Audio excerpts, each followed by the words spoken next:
Good morning friends. आज सकाळची सुरुवात लवकर झाली होती कारण की आजपासून आम्ही करणार होतो एका नवीन व्रताची सुरुवात. नवीन वर्षाचा नवीन पहिला दिवस आणि त्यामध्ये सगळ्यात पहिले गुरुवार म्हटलं की खूपच छान. सर्वात आधी सगळं स्वच्छ करून देवघरात दिवा लावला. त्याच्यानंतर एक फर्शवर रांगोळी काढली आणि त्याला कलर करून घेतलं. हळदी कुंकाने त्याची पूजा करून घेतली. आम्ही करणार आहे नारायण देवताचं व्रत. हे असते 21 दिवसाचं. त्याला लाल फूल हवं असते.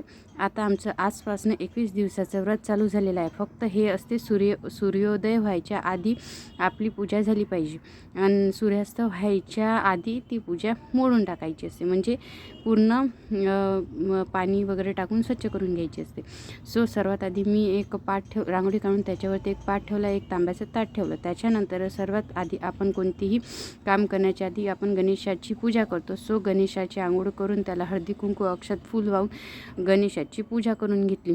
तुम्ही व्हिडिओमध्ये बघू शकता.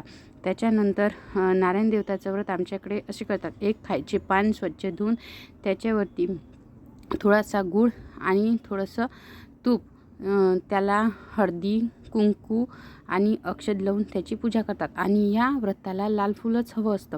तुमच्याकडे तुम्ही कसे करता नक्की कमेंटमध्ये नक्की सांगा. आणि व्हिडिओ आवडला असेल तर शेवटपर्यंत नक्की बघा. चॅनलला सबस्क्राईब करायला विसरू नका.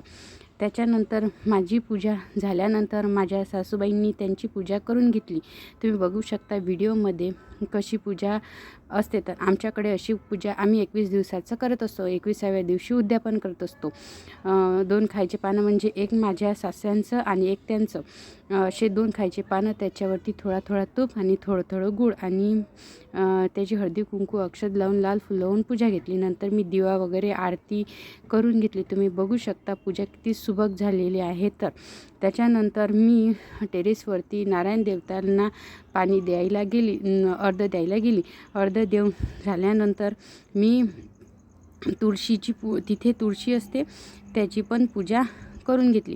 नारायण देवतांना अर्ध देऊन झाल्यानंतर नारायण देवताची हळद कुंकू अक्षत फूल लावून फूल देऊन पूजा करून घेतली. तुम्ही व्हिडिओमध्ये बघू शकता. त्याच्यानंतर लगेचच मी तुळशीला पण पाणी घातलं आणि त्या तुळशी मातेला हळद कुंकू अक्षत फूल अगरबत्ती लावून त्या तुळशी मातेचा पण नमस्कार करून घेतला.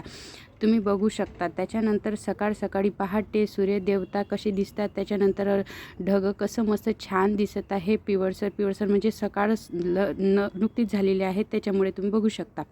त्याच्यानंतर देवपूजा आटोपल्यानंतर मी माझा चहा घेऊन घेतला. आज गुरुवार असल्यामुळे आमच्याकडे गुलाबराव महाराजांची दिंडी निघत असते. तुम्ही बघू शकता.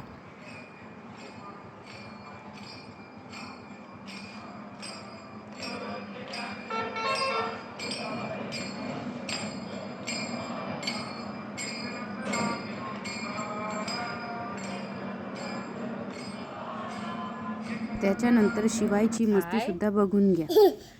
तू कोणाचा बाळ आहेस? आईचा आहे की बाबांचा आहे? बाबाचा आहेस? आईचं नाही आहे का बरं? कोणाचं बाळ आहेस तू?